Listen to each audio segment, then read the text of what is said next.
Welcome to episode 16 of Stream Roulette. I'm Daniel Towns here with Steph Broadbridge. Hello. And this week we checked out Our Father. and it was disturbing. Yep. And that's the first time we've given away an opinion in the intro. So let's dig into that.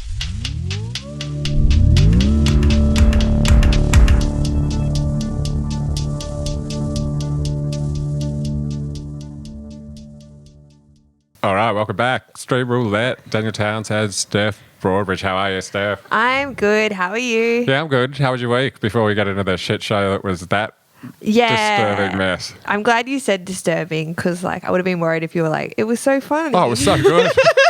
What an idea. Where did he come up with that? So clever. I'm good. Just, back in the open mics. Yeah, back in the terrible, awful sign up on the night. You still doing sign-ups? Yeah. Wow. You got to go back. No, but I mean, there's a lot of sign-ups now, isn't there? There's not that many, but I find them. You know, when I started, there was one sign-up. Really? Yeah, and it was the Comedy Store.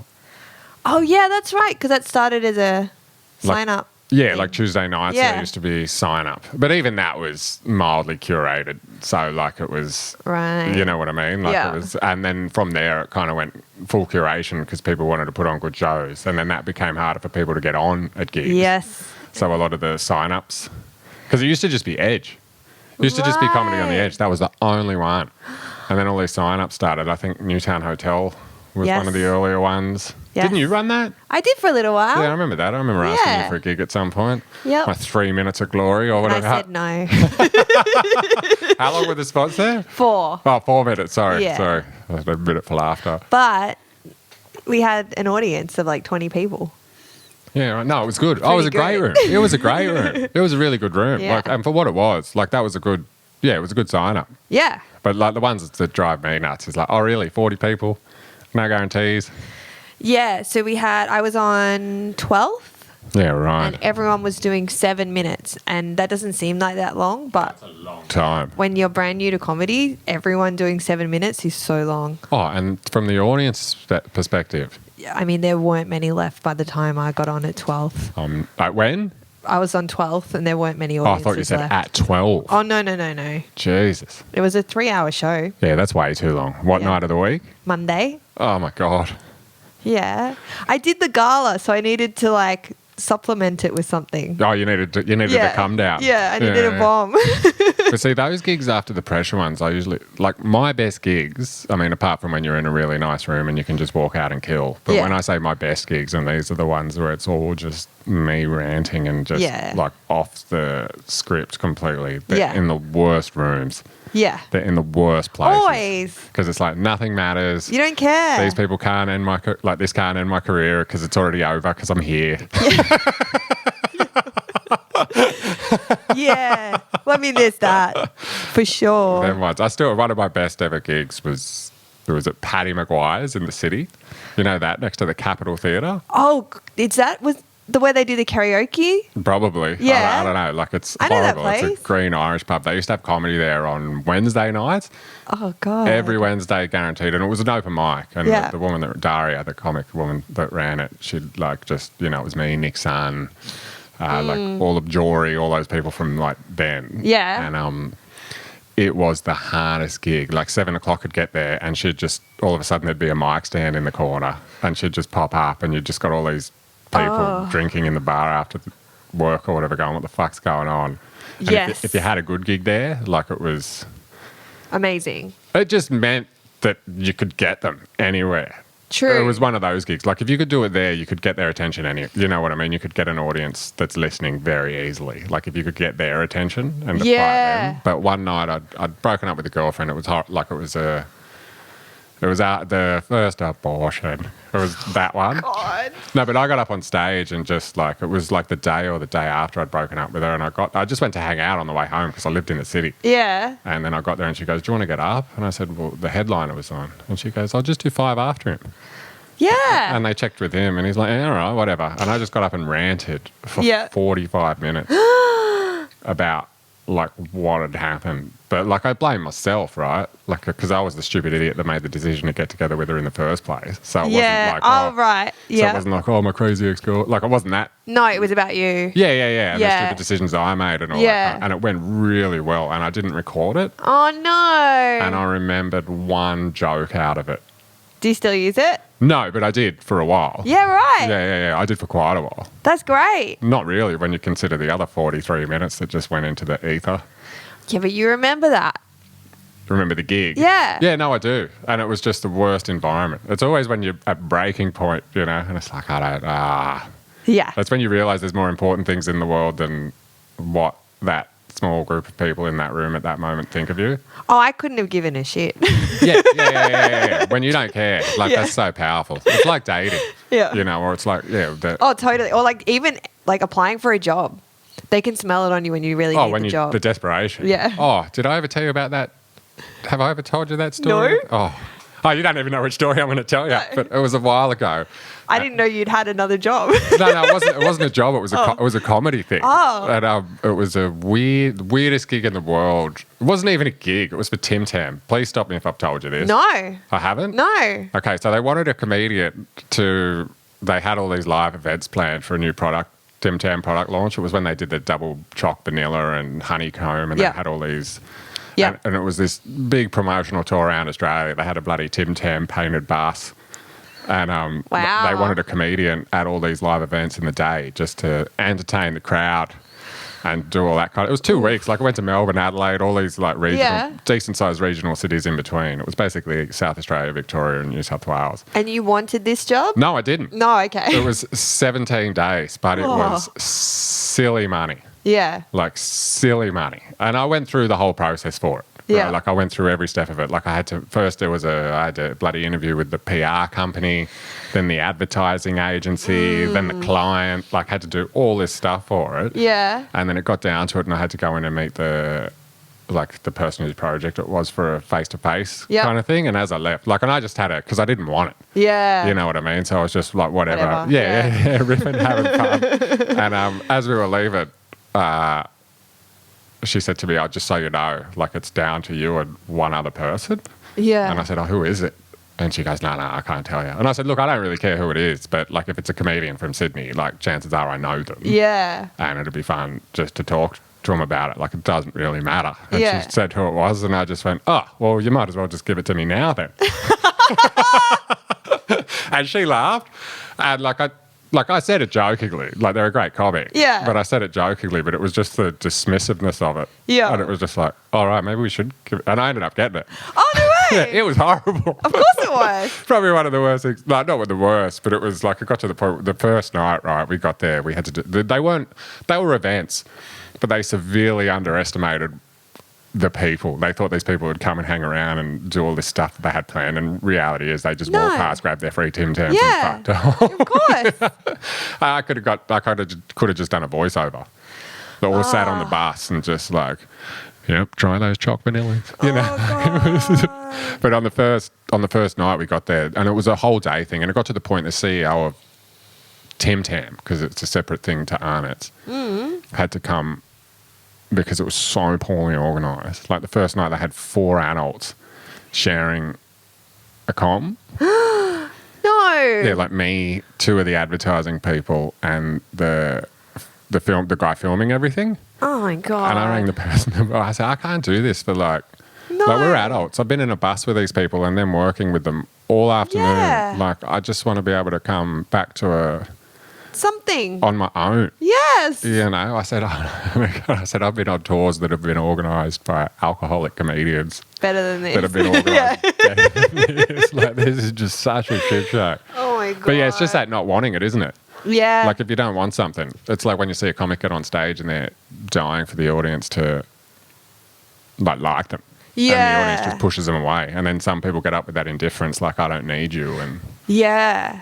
In saying that though, the gala I had a lot of fun, and it was fun because it was I was like the only actor on that cared that I was doing the gala. Really? The person on the lineup was like, "Oh, this isn't even the good gala. Like, it's not televised. Like, everyone was wearing just jeans and a t-shirt, and I'm like, I wore my best shiny outfit. Yeah, I was all excited. Which venue was it? It was at the Enmore Theatre. Yeah, well, that's a great venue. I know, but I was so excited. But they'd all done like 12 other galas. Yeah, right.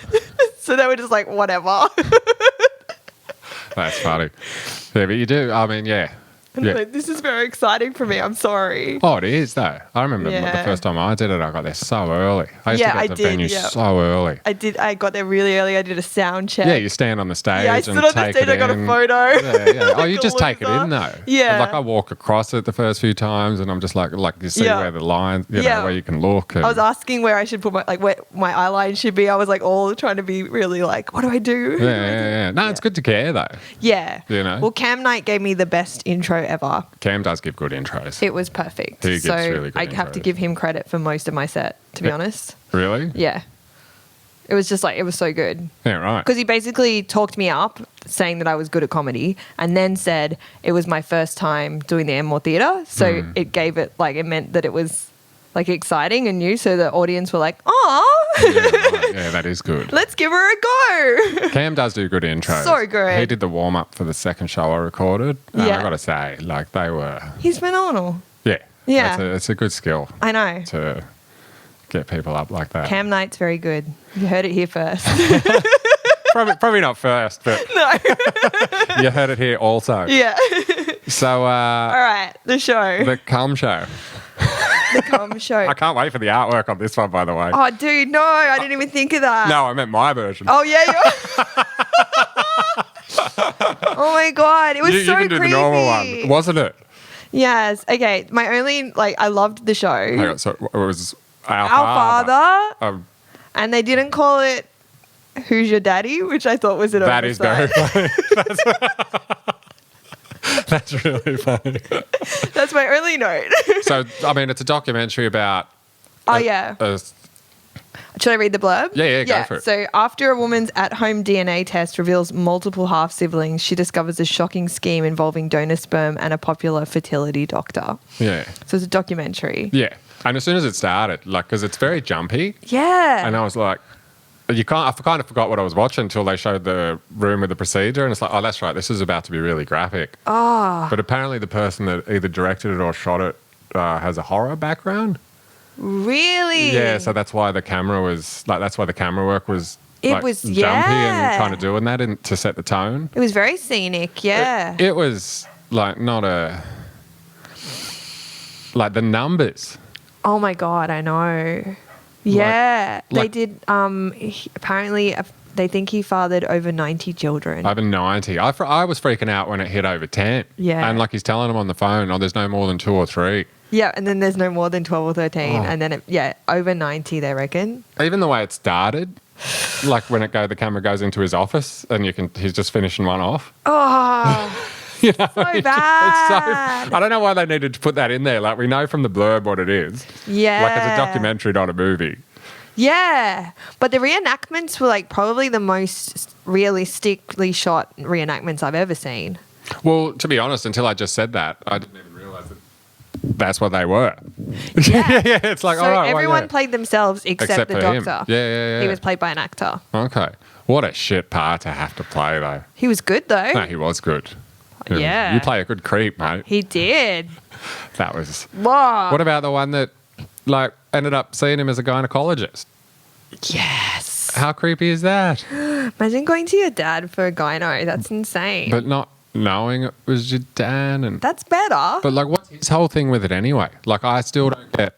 there's some kind of God complex at play there. Yeah. Even at the start, whereas what was that passage from the Bible? Oh, yeah. Psalm 127.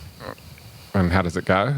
I can tell you. Yeah, go read her out. Like arrows in the hands of a warrior are sons born in one's youth.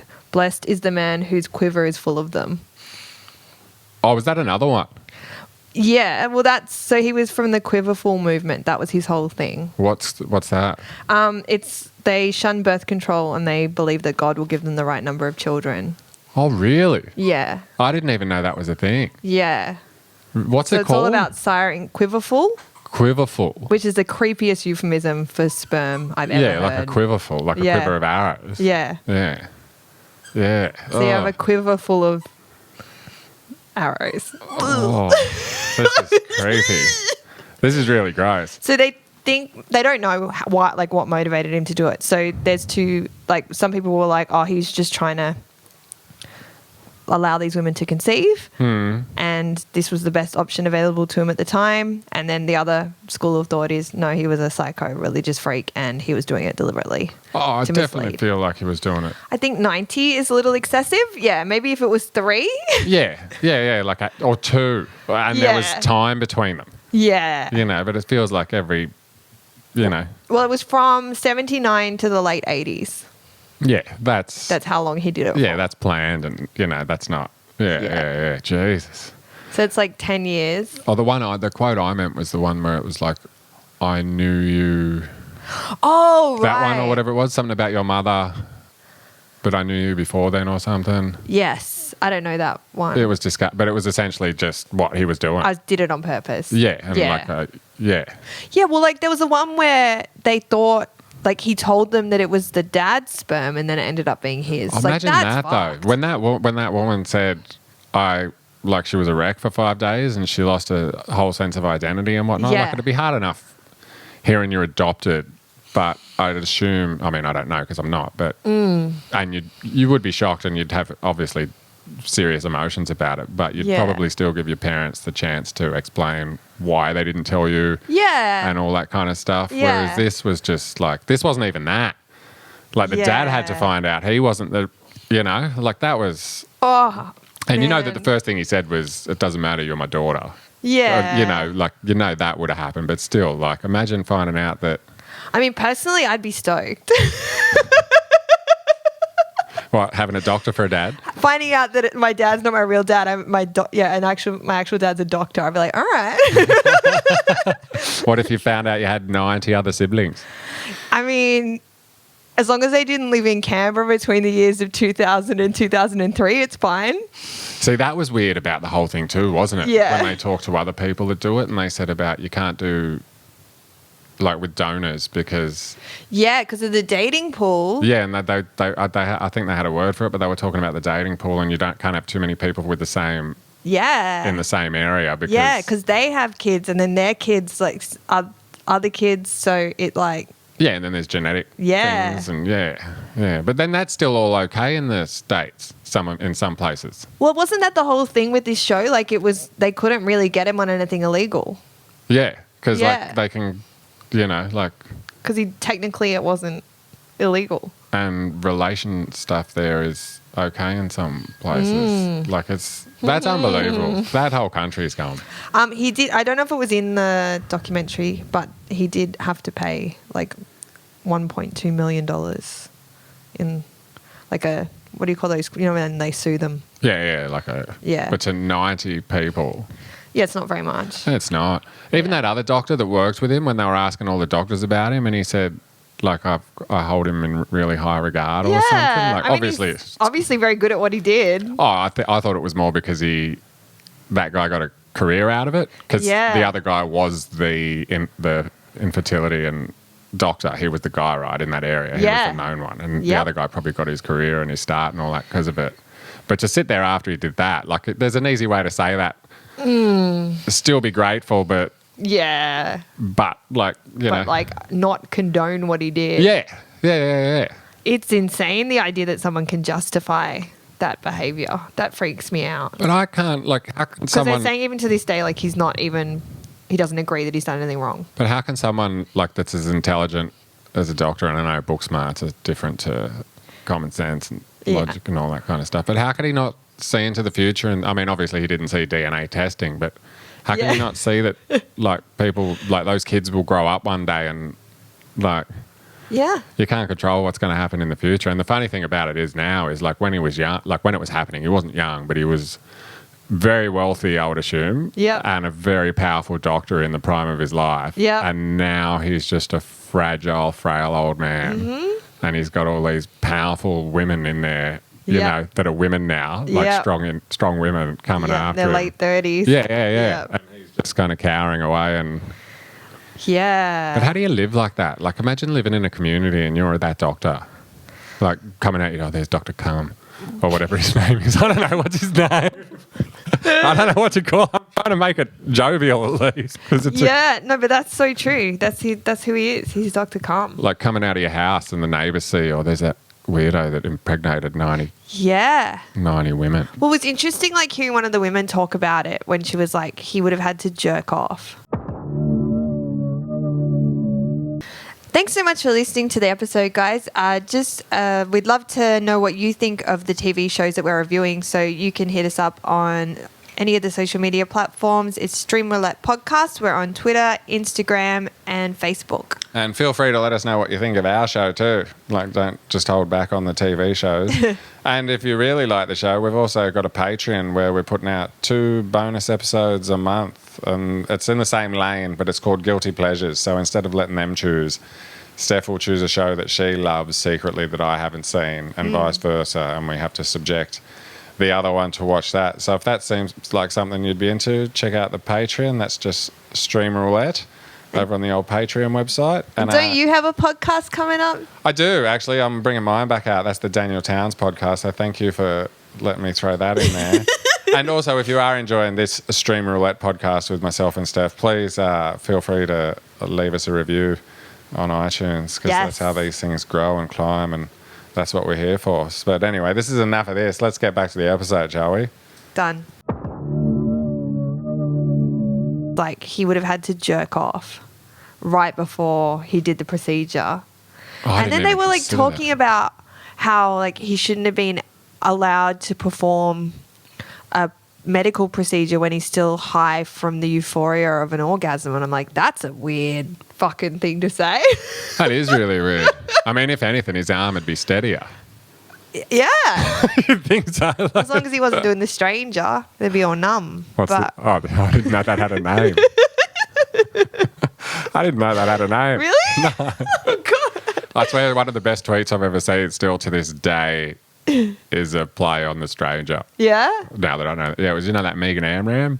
Oh, yes. And it was just, it was obviously that, but it was like she sits on a hand before she Googles a name, so it feels like someone else is doing it. So good. It was very funny. That's a very funny take. Yeah, why?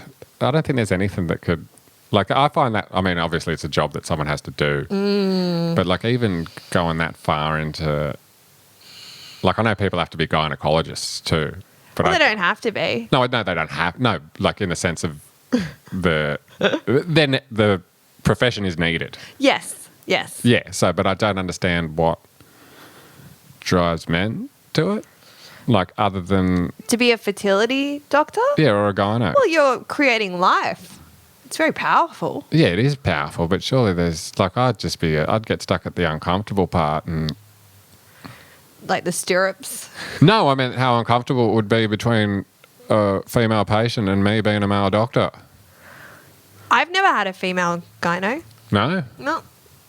I'd find that, like... I mean, I don't want to go into it in graphic detail. No, but of course not. I'm more used to a guy seeing it. Yeah, no, of course. But wouldn't you feel like on a medical procedure, though, wouldn't you be more comfortable with a woman? Well, not really. No? Well, I don't know. I think it's just going to be really uncomfortable either way. Yeah, it is uncomfortable, isn't it? Yeah, there's no comfortable way of doing that. I had to get a camera shoved down my... Yeah? Yeah. Nice. It was only a urinary tract infection, but I was drinking alcohol at the time, like with the antibiotics.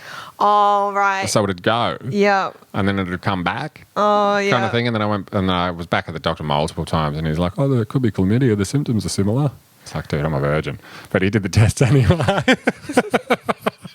Dude, and it wasn't that. And then he's like, I don't know what it is. And I had to go in to see a urologist. Yeah. And that was a guy. And that's awkward in that.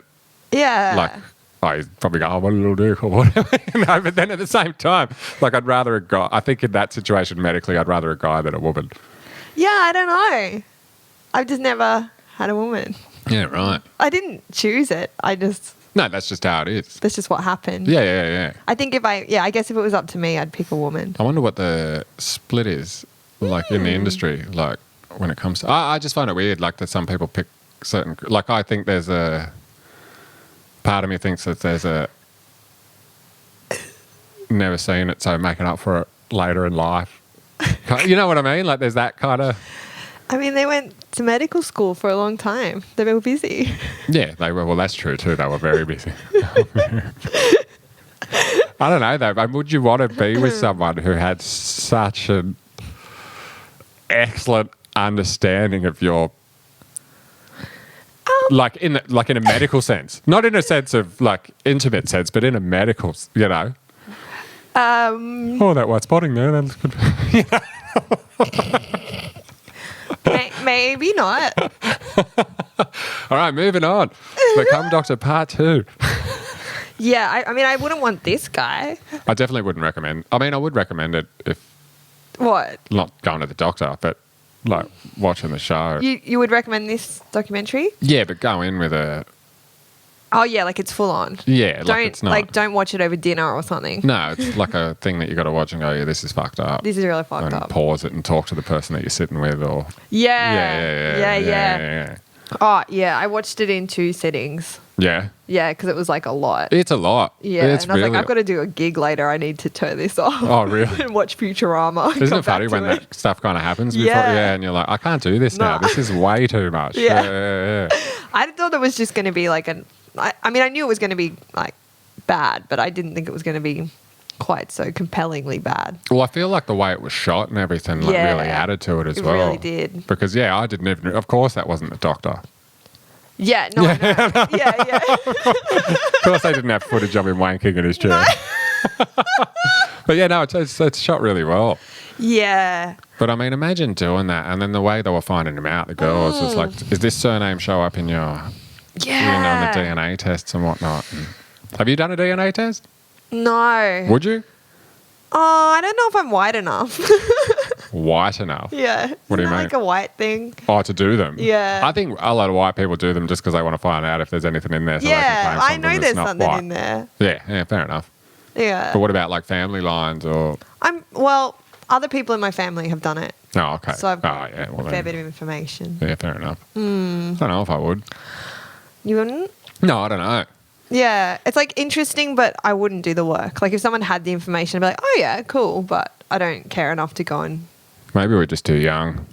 Maybe it's something you get to when you're like... It does seem like one of those retirement things. Yeah, because the people I know that have done it are older and, let's see, I've got nothing to do. Let's see if I've got any family on the other side of the world or whatever. I wonder if I'm a descendant of a king. Then you find out, all right, I'm just common. Yeah. I don't know if you saw this, but this is very recent. This show is quite recent. Yeah. So there was an article from 2 days ago where Definitely didn't see that. 2 of the like victims, I guess you'd call them, are suing Netflix for putting their names in it without permission. Really? Yeah. So I thought that was interesting that the whole show was like basically saying he didn't get our consent, and then Netflix did it without their consent. Yeah, right. That's it. How much are they suing for? I don't know. I just saw that they are. Put their names in him or their faces? I think there was a photograph that they weren't censored. Censored. It wasn't, their names weren't blurred and they should have been because they didn't give permission. I mean, that could have... I mean, it doesn't excuse Netflix, but honestly, like with something that long and editing something that long with all those different cameras... I'm sure it was an accident. Like, that could have just been an over... Like, that's one... Or, like, that's a couple of frames or a couple of 100 frames from an editor, depending on how long it was on the screen. Like, there's every possibility they might have missed that. Oh, definitely. Well, it says photographs were displayed that showed images of the secret children and listed both their names while stating they were a match. Yeah, right. Yeah. I mean, I can understand theirs too. I wouldn't want that.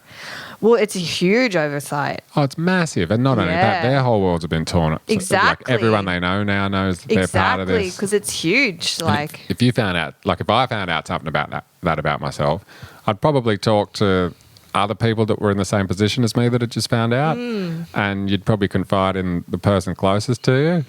Yeah. But that'd be it. Yeah. You wouldn't be telling your mate from high school or whatever that...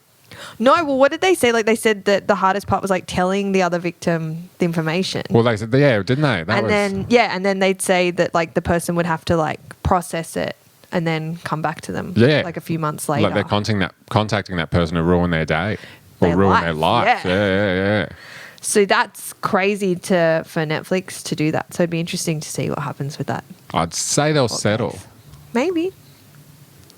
It's interesting. It is. That is interesting. I mean, I'd assume they'd settle because... Well, I don't know how they can justify it. But then... So those women weren't in it. They didn't want to be in it. They didn't want to be in it? No, they wanted to remain anonymous. So they wouldn't have signed anything? They didn't sign anything. Okay, so they didn't sign a contract that says Netflix has... Yeah, right. Well, then, yeah. Yeah. Yeah, okay. It should be interesting. I wonder what they'll get in the state of... What's the word? The law place. Court? I don't know. I think it starts with an L. It's crazy over there at the moment, isn't it? Like, do you mean just with like legal cases? Oh, that shooting. Oh, yeah. I don't know why I'm bringing that up now, but it just blows my mind though every time in the comments. Like it's the same thing every time. It's like guns don't kill people, people kill people. That's like saying... Yeah. You know, we've got to ban cars. This is what they're saying. Oh, we've got to ban cars because cars aren't responsible for car accidents. People are. And then someone said, all right, but then you should have to get a license for a gun and pass tests and do all the, like it's... And you can't ride a gun to work. Yeah. It's... Like it doesn't have a main function other than that. Imagine having a batting, like, I don't... Have you ever held one? No. A guy I went to school with was a shooter. Like he shot competitively. Like the Olympic sport. Yeah. He did that. And like I remember one day he had a party for his birthday or something and he had one out. But it was unloaded. Yeah. Like his parents were there. You got to hold it? And I just got to hold it and point it at the door. Was it fun? Not really. It was heavy. Like it was... it felt wrong. I think I'd like it. I didn't get that big feel of power that... Oh, really? No. Yeah, I'm worried. That's why I don't want to hold one. I reckon I'll really like it. Oh, really? Yeah. But, like, what would you... I don't know. Like, it's... Yeah, but you're like a tall guy. Like... Yeah, but I'm a wimp. Well, but people don't know that. I think guns would be... Like, they're never going to be good, but... Yeah, but I think it's like someone who looks wimpy and small can look scary, and that's really powerful. Yeah. Because you don't get the opportunity to look scary very often if you're not like a tall, big, meaty guy. Yeah, that's true. I do feel like my accent saved me a couple of times in the UK. Like late night at bus stops where people came up and they're kind of just testing to see. Because in the UK, you can play someone by their accent. Really? Oh, well, like if they talk like this, in it, like chances are you won't go give me your money. Right. But if they sound like James Acaster or... No, you know what? Because the class thing there is so big. So straight away, as soon as someone opens their mouth, you can pick if they're educated or not. Yeah. And if they're educated, they're going to be an easier target than someone on the street who sounds... Yeah. And you don't know. Yeah. You know what? And I feel like they heard my accent and they just went, what do we know about Australia? Sports, Steve-O, and not worth it. Yeah. Let's go. Things that can kill you. Yeah. Whereas if I was like... Yeah, you know, right. Twinings or whatever. You know, how British people are all about twining. Anyway. Yeah. So, wrap it up. You would recommend it? Yes, I would. But with a warning. Yes, it's a lot. I was about to make... Would you get... What? Don't eat... Not during dinner. Yeah. So we both finished it. We both get a veto and lose a veto because we both finished it. So it's an okay. Like in the sense of like we're back where we were anyway. Yep. So what are we on? You got 3? Or would you be 4 now? I've got... No, I used one. Oh, that's right. For this. That's right. Yeah. For this? Yeah. Oh, that's right. Yeah. Oh, yeah. So how many do you have? I think I've got 2 now. No, because you got 1. So you're back to 3 and I'm at 2. Okay. Yeah. All right. Okay, cool. Sounds good. All right. So you want to know what we're up to next week? Yes, please. Fuck. I took a photo of it and it's on my phone and my phone is there. Oh, But hang on, if you give me a second, I will remember it. It was Love on the Spectrum US. Oh, cool. And it's a dating type show of people with autism. Yes. Like getting on the... I've seen the Australian one. I haven't seen the Oh, American is there an one. Australian one? Yeah. Oh, right. On I didn't even know SBS, that. I think. Okay. It's great. Yeah, right. But it'll be interesting to see if the Americans fuck it up. All right. I'm looking forward to it. Tell you what, there's so much fucking shit on there, isn't there? Yeah. Like some of like that Our Father, I'd never... Yeah, there's so many shows on Netflix. You don't hear of it, and then all of a sudden it pops up and you're like, all right, what is this? Yeah. Yeah. All right. Well, that was probably the most disturbing episode in the sense of the subject matter. Yes. Like it's quite uncomfortable. Yeah. Like as soon as it started, it's like, how are we going to... I know. What are we doing? Why this? Well, anyway, that's the end of the cum episode. It's not even funny. Yeah. Next week will be way less about cum. And more about dating. Love. There you go. All right. Well, thanks for listening to episode 15. Yes. See you later. Bye.